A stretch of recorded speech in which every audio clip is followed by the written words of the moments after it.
What if every storm life throws at you, every insult, every failure, every moment of chaos simply could not touch you?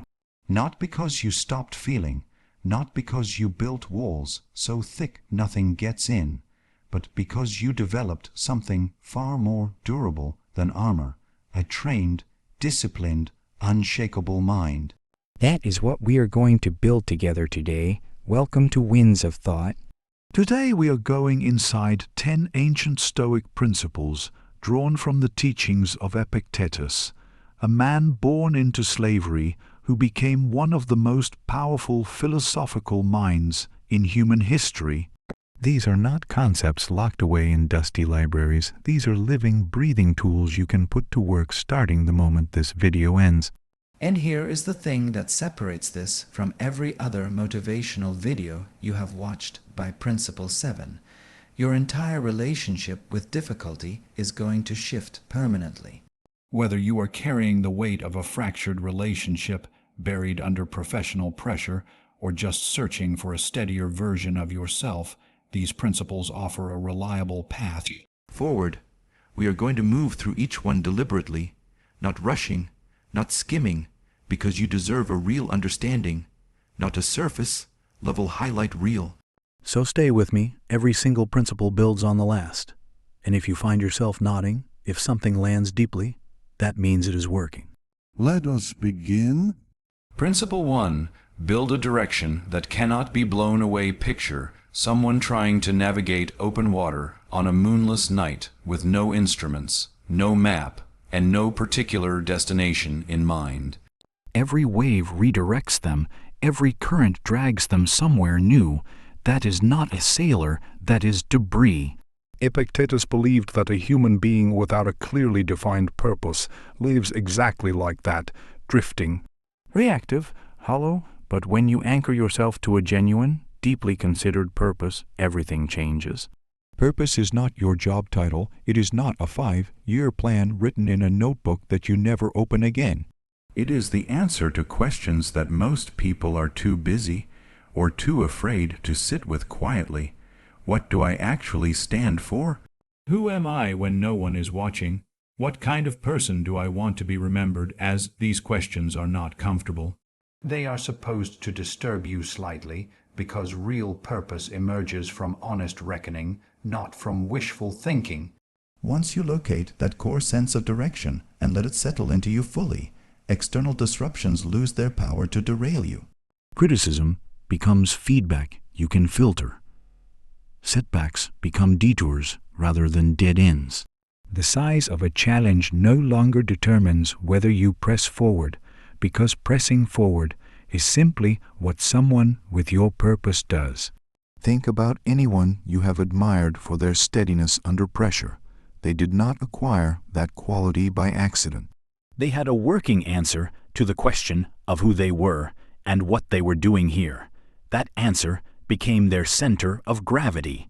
Epictetus taught that hardships reveal character, and the steeper the climb, the more clearly you discover what you are made of. But you can only make that discovery if you are climbing towards something real. Here is what will happen if you do not do this work. You will spend enormous energy reacting to everything around you, and almost no energy building the life you actually want. Your purpose does not need to be grand or globally significant. It simply needs to be honest and yours.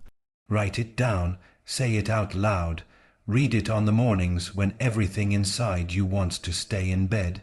Let it function as your internal compass when the external world offers nothing but noise.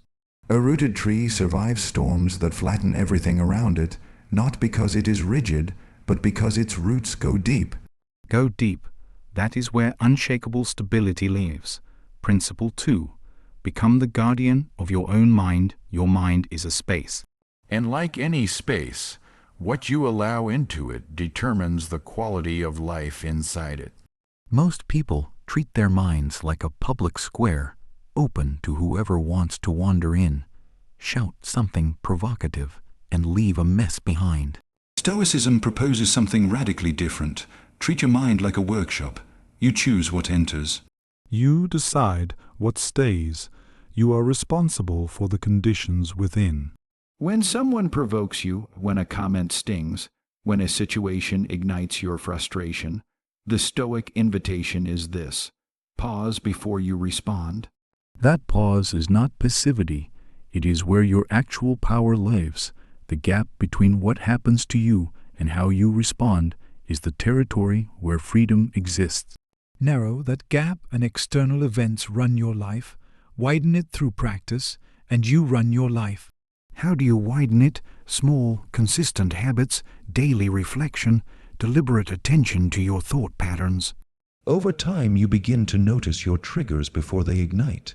You start to see your own reactive tendencies from a slight distance, which gives you just enough room to choose differently. What are you currently allowing to occupy your mental space? And is it actually serving you or slowly diminishing you? Consider the craftsperson who has spent decades sharpening a single skill. They are not derailed by whether a customer approves or disapproves on any given day. Their attention is on the work itself, on the incremental, patient process of getting better. External judgment simply does not hold the same weight for someone whose identity is rooted in their practice. You can develop this same quality of mental independence not through isolation, but through deliberate cultivation of what you value and what you choose to focus on. Guard the gate of your attention. Filter what media you consume, which conversations you engage with deeply, and whose voices you give genuine authority in your internal life. This is not arrogance, it is self-preservation. A gardener who lets weeds grow unchecked should not be surprised when the vegetables suffer. Stoicism also asks you to embrace a growth orientation. Every difficulty that enters your life uninvited can become raw material for development if you choose to engage with it that way. The obstacle is not in your way, it is the way. The more consistently you practice this, the more instinctive it becomes, and eventually you will notice that things which used to rattle you simply no longer have the same teeth. Principle 3, receive criticism without being controlled by ID. Epictetus was direct. You cannot govern the judgments that other people form about you. Their perceptions belong to them.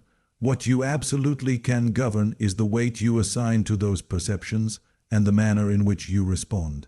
In practice, this means building what you might call a strong internal jurisdiction, a clear inner authority that does not collapse every time someone else's opinion lands differently than you.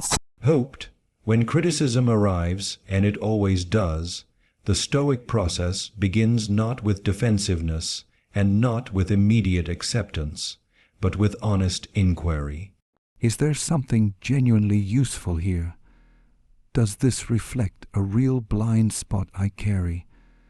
Or is this more about the speaker's own unresolved material than it is about me?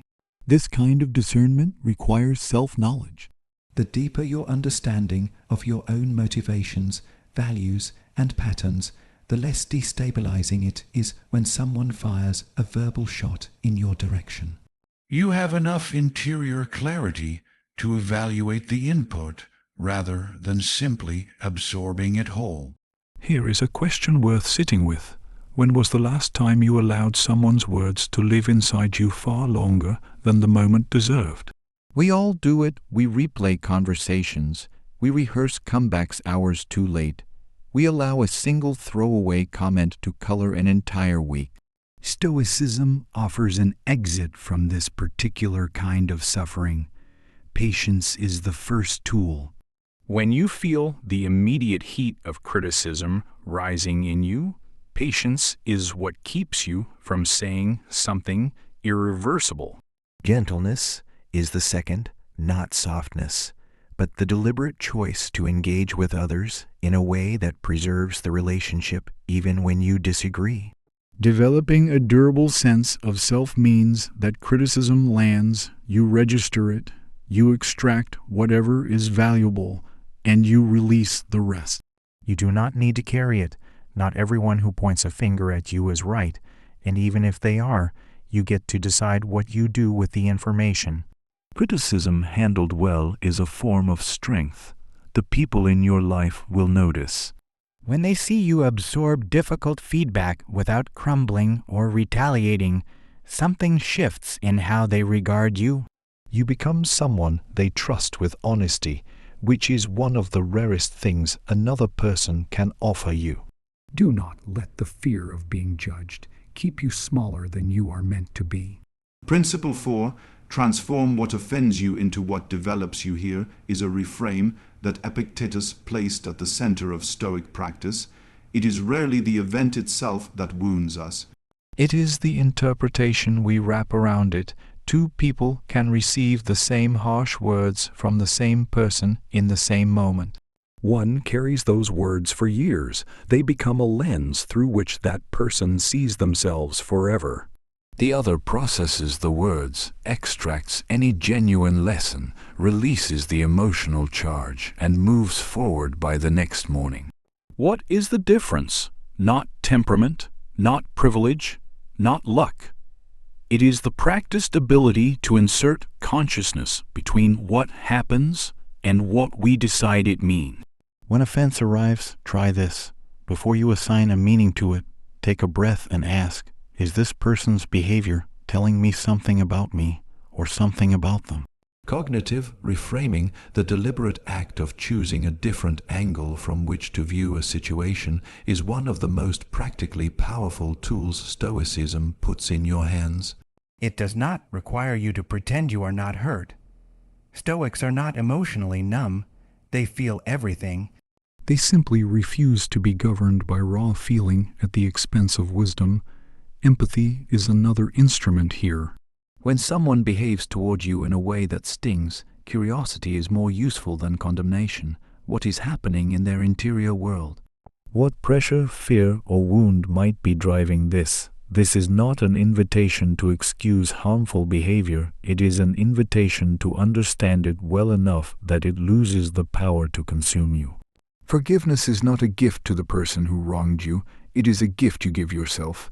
Releasing resentment is one of the most counterintuitive acts of strength a human being can perform. Holding a grudge feels powerful, like you are with holding something the other person needs. But what you are actually doing is keeping yourself anchored to a painful moment that has already passed. Forgiveness severs that anchor. It does not rewrite what happened. It does not declare that the behavior was acceptable. It simply refuses to let the past continue operating as a wound in the present. Every offense you choose to transform rather than carry is practice, and practice makes the next one easier to handle.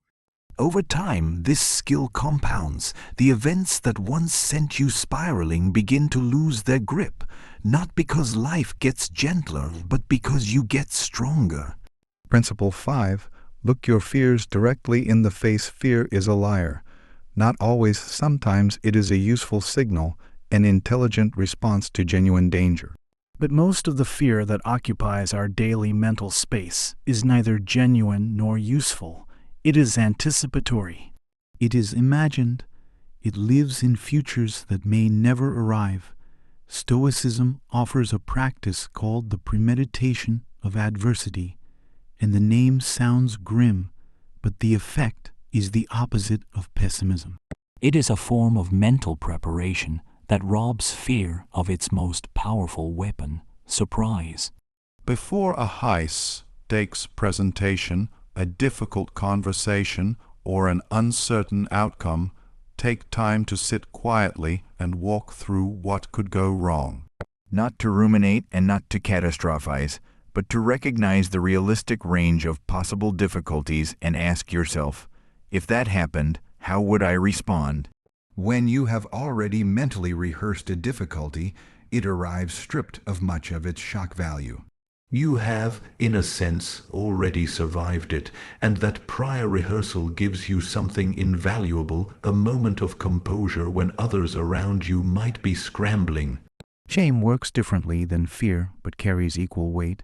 It tells us we are fundamentally inadequate, that a past mistake, a public failure, or a secret we carry defines us permanently. Epictetus would dispute this entirely. You are not your worst moment. You are not the sum of your failures. You are the ongoing act of choosing who to be in response to everything that has happened to you. Ask yourself, are you still living in a story written by something that happened years ago? And is that story actually true anymore? Facing shame requires courage and self-compassion in equal measure. Look at the past action honestly. Understand what led to it. Extract the lesson with clear eyes. Then release the verdict against yourself, because continuing to prosecute yourself for a closed case wastes the very energy you need to build something better. Gradually expose yourself to what frightens you, not recklessly but intentionally. Each time you step toward a fear rather than away from it, you deposit something into your account of self-trust.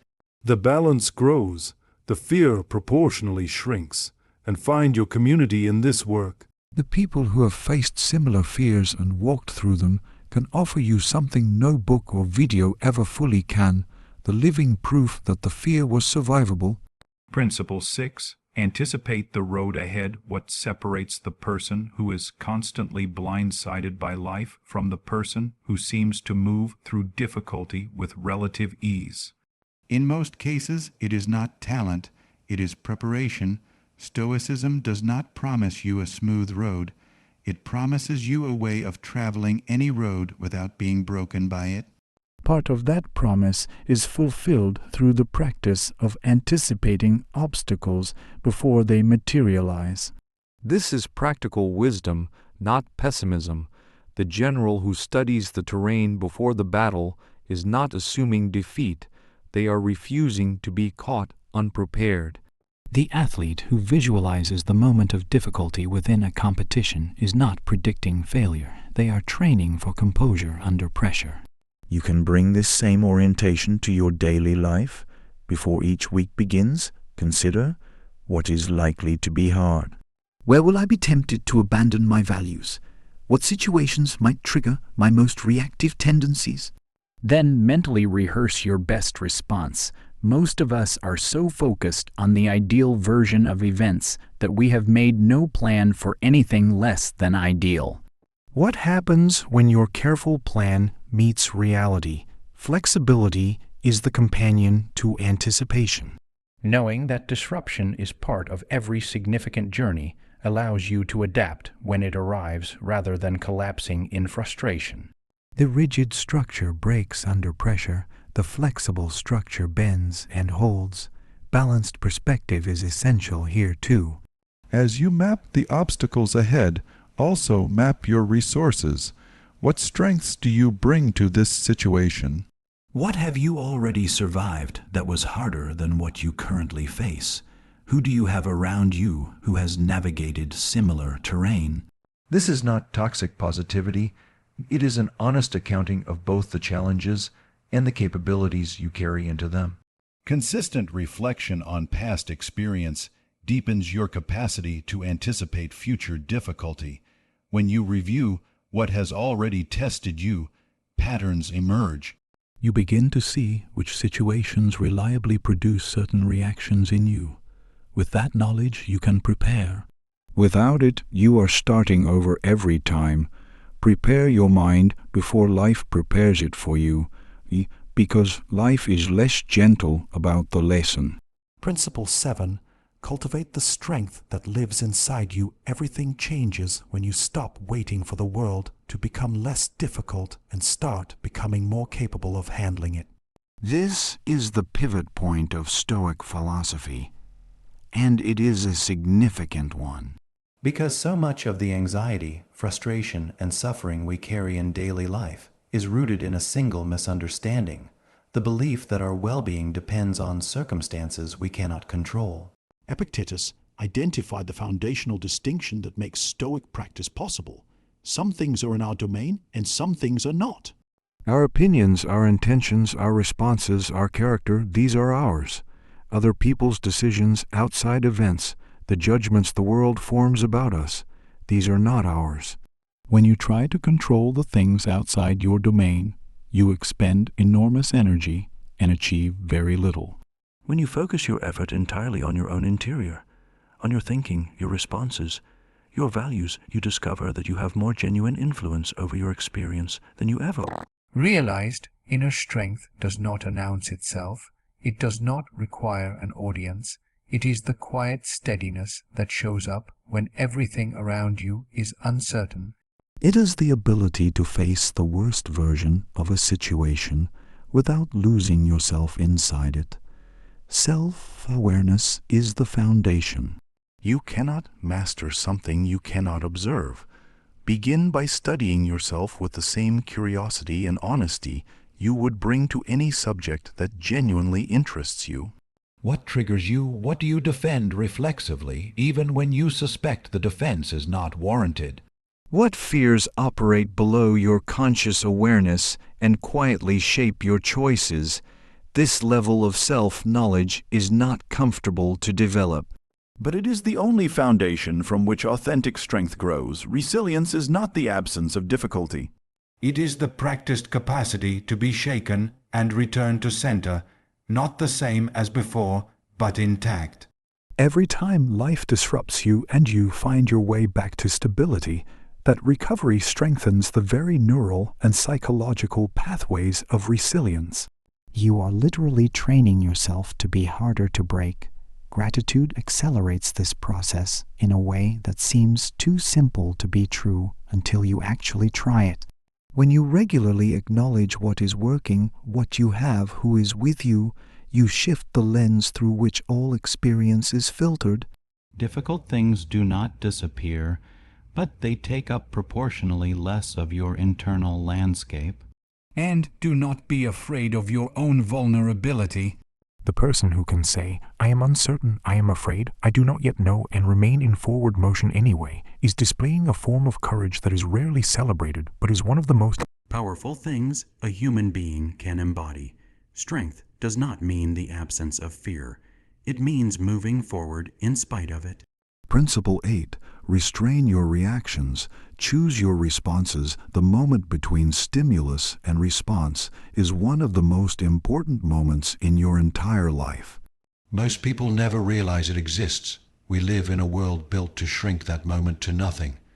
Immediate reactions are rewarded on social media, in heated arguments, in competitive environments. The person who fires back fastest seems to be winning, but Stoicism argues compellingly that the person who pauses is the one actually in control. Consider what happens in a moment of conflict: a cutting remark from a colleague, a careless comment from someone close to you, an injustice you witness firsthand. The impulse to react immediately is almost overwhelming. Your nervous system is designed to respond to threat. That is not a flaw. It is ancient biology. But between the impulse and the action lies a human superpower, the capacity to choose. To gather the emotion, hold it briefly, and decide how to channel it rather than simply release it. Before you respond to something difficult, ask yourself one question. Will this response reflect who I am actually trying to be? Deliberate restraint is especially powerful in communication. Words sent in anger or frustration frequently outlast the feeling that produced them, damaging relationships, closing doors, or simply making you look smaller than you are. The words you choose not to say in heated moments often do more good than anything you could have said. Delayed gratification is the longer form of this principle. We live in a culture saturated with the promise of instant reward, and the Stoics would find this troubling because the capacity to wait, to work patiently towards something distant, is one of primary architectures of a meaningful life. The things worth having rarely arrive immediately. This is equally true for habits and character. The discipline you exercise today does not announce itself until months or years of compound interest have accumulated. You are making deposits into an account whose balance you cannot always see, but it is growing. Reason over impulse is the Stoic North Star for decision making. When you face a significant choice, slow the process deliberately. Gather the relevant information. Consider the range of consequences. Check the potential decision against your stated values, then act. Not blindly fast, not paralyzed, but thoughtfully, intentionally, as the author of your own choices. What decision have you been making impulsively that deserves to be made deliberately? This is not a call to passivity. Restraint and boldness are not opposites. The most decisive, effective people in history were often those with the greatest mastery over their own reactive tendencies, which freed them to act from a place of clarity rather than noise. Principle 9. Accept reality, and then ACT within ID acceptance, is perhaps the most misunderstood word in the Stoic vocabulary. It does not mean resignation, it does not mean approval, it means this: before you can effectively respond to reality, you must first stop arguing with it. When something difficult happens, a loss, a failure, a change you did not choose, the first instinct is often resistance. This should not be happening. This is not fair. This is not what I planned. And while those feelings are entirely human, dwelling inside them does nothing to improve the situation. It only extends the suffering. What would become possible for you if you stopped spending energy fighting what has already happened, and redirected that energy toward what you can actually influence? Acceptance clears that space. It acknowledges what is real with clear eyes, and then turns attention toward what can be done next. This is a form of radical practicality, not defeat. Mindfulness supports this process powerfully. The practice of observing your experience, including the difficult, unwanted parts, without immediately condemning it or trying to escape it, creates a kind of grounded relationship with reality. You stop being a person who is dragged through life by events. You start being a person who moves through events with intention. Perfectionism is one of the most common barriers to acceptance. The relentless pursuit of an ideal outcome in relationships, careers, personal performance is not the same as having high standards. It is, in many cases, a sophisticated form of self-sabotage, because perfectionism defines success so narrowly that almost any real-world result qualifies as failure. Stoicism offers a more useful frame, effort with integrity, combined with genuine openness to how the outcome actually unfolds. You give your best. You remain unattached to whether the result matches your exact vision, and when the actual result arrives, whatever it looks like, you work honestly with it. Can you tell the difference in your own life between healthy ambition and the perfectionism that is quietly holding you back? Acceptance in relationships is particularly freeing. Most interpersonal pain comes from the gap between who someone is and who we need them to be. Accepting people as they actually are, with all their contradictions and limitations, does not mean accepting harmful behavior. It means ending the exhausting project of trying to reshape another person into your preferred version of them. Gratitude accelerates acceptance.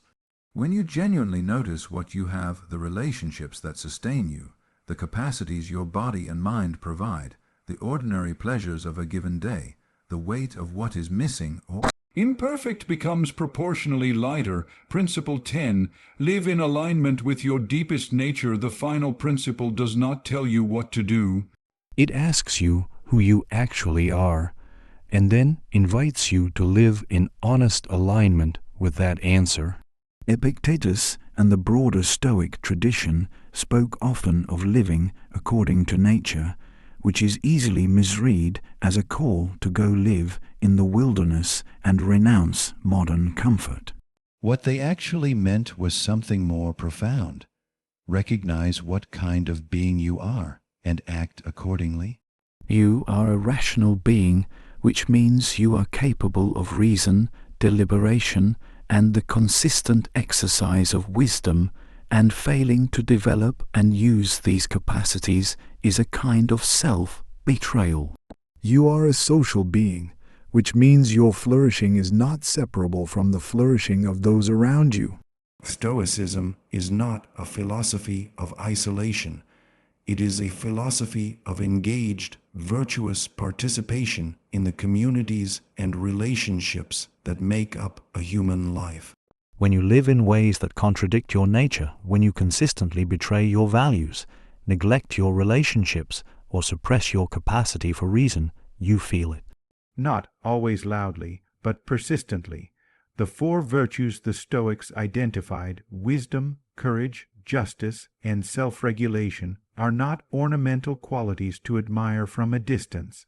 They are the functional operating system of a human life lived well. Wisdom is the capacity to see clearly and choose accordingly.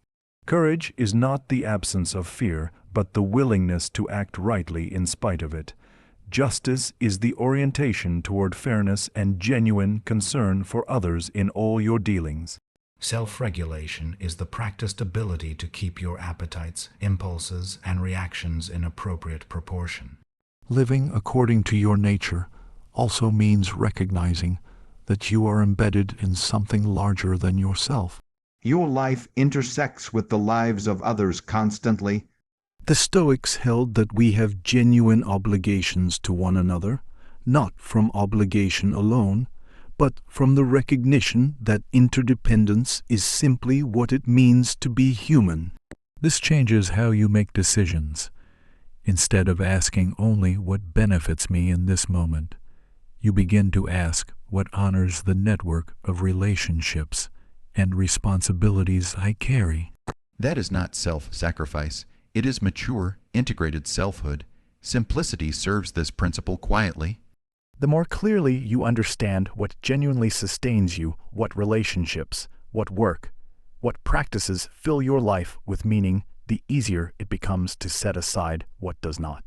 Epictetus lived with almost nothing by material standards, and yet by the accounts of those who encountered him, he radiated a quality of completeness that wealth cannot manufacture.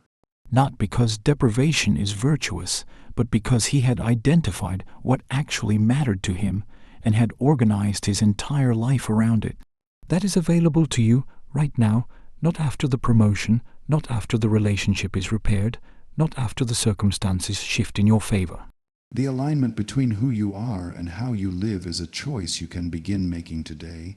Living according to nature also calls you toward care for the world you inhabit. Stoicism recognized that we are not separate from the natural order. We are expressions of it. The ancient philosophers who walked the same philosophical road as Epictetus held that living wisely means living in awareness of your place in the larger whole. How you treat the world around you reflects the quality of your inner life. Mindfulness is the daily practice that keeps all of this coherent. Without the habit of regular reflection, whether through formal meditation, quiet journaling, deliberate solitude, or simply a few minutes each evening to review your choices honestly, these principles remain abstractions, beautiful perhaps, but inactive.